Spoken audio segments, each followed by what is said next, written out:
Agora sim eu faço um imenso agradecimento ao relator, tendo em vista a abertura que nos foi dada para poder fazer inúmeras propostas e, ao mesmo tempo, agradeço o deputado Luiz Miranda, que também foi um portador de algumas demandas desse projeto. E eu queria dizer ao nosso plenário virtual como está a aviação nesse momento. A aviação ela perdeu 90% de todo o seu trabalho, de toda a sua força, de toda a sua energia. E hoje apenas 10% é que operam. Houve, é claro, um pequeno acréscimo nessas últimas semanas, mas tudo caminha entre 85% e 90% de paralisação. Isso significa que nós temos hoje mais de 55 mil colaboradores, mais de 55 mil famílias que ou estão sem nenhum salário ou estão com redução de salário.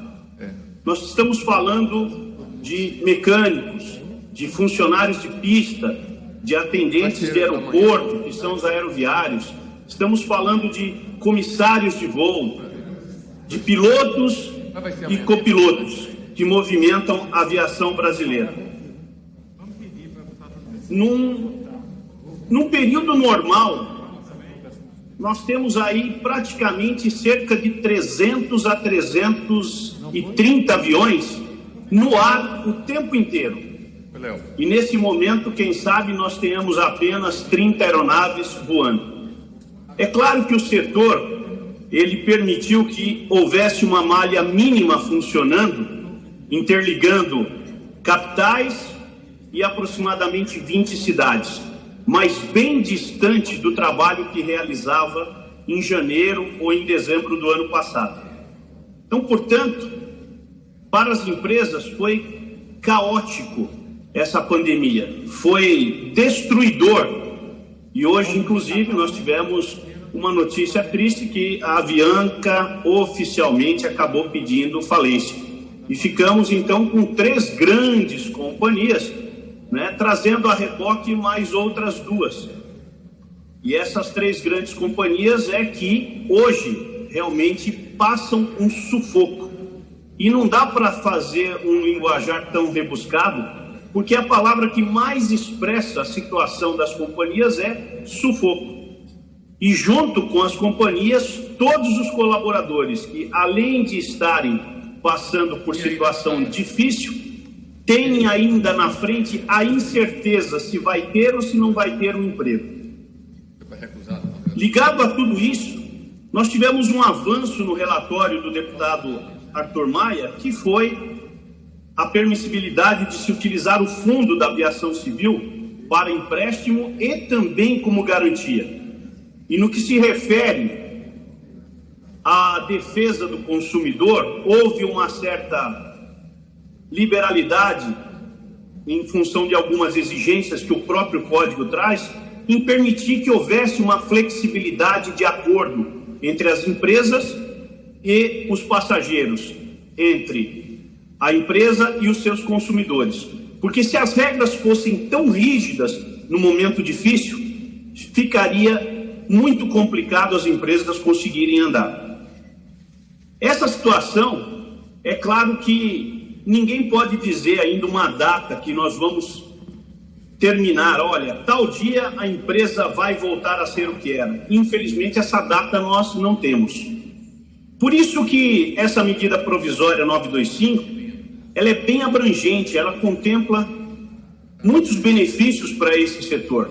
E eu gostaria de ressaltar que pode não parecer muito, mas o setor aéreo hoje é 4,5% do PIB brasileiro. 4,5% significa alguns bilhões de arrecadação que o governo tem esses recursos com ele, sem contar os bilhões que o próprio turismo, onde a aviação está envolvida, traz junto. Cerca de 120 a 130 bilhões, que é o valor do turismo, que é agregado também a esse setor da aviação. E eu peço a todos realmente que votem sim para o mérito do relatório do deputado Arthur Maia, devido à importância e devido à correção que foi feito esse relatório. Não era para ser diferente. Um trabalho que somou algumas forças nesse momento, e eu gostaria até de destacar, praticamente finalizando a minha fala. Primeiro, o próprio deputado Arthur Maia, que foi fantástico a sua compreensão com a gente. O Sindicato Nacional dos Aeronautas, representando os trabalhadores, os colaboradores das diversas empresas, na pessoa até do presidente Dutra.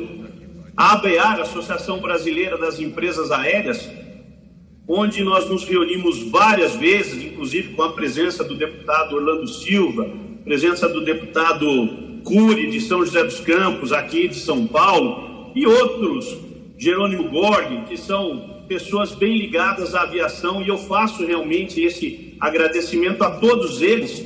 Não dá para citar todos nesse momento, porque são vários que participaram da construção desse relatório, mas tem que se destacar que, graças a Deus, esse parlamento tem alguns parlamentares que têm os seus olhos voltados para a aviação, e isso é muito bom. O governo ainda precisa ajudar muito. Só esse relatório vai ajudar bem nas próximas semanas, nos próximos meses. Mas quem sabe essa conversa vai ter que ser retomada com o Ministério da Economia, com o ministro Paulo Guedes e toda a sua assessoria, porque eu tenho quase certeza que outras demandas surgirão ao longo desses meses e ainda este ano. E aí eu quero contar realmente com a participação laborosa do governo federal, com aquela participação firme, enérgica, para ajudar o setor, porque vai precisar. Eu acredito que isso é um bom curativo para o momento, mas mais à frente essas conversas terão de ser continuadas. Deixo aqui por último, encerrando a minha fala, senhor presidente, o meu pesar em relação ao nosso colega Assis Carvalho, que se foi, e deixo aqui os meus sentimentos para a família, para os amigos, para a bancada do PT, desejando que nesse momento o nosso querido Assis esteja em boas mãos. Obrigado a todos e até a próxima.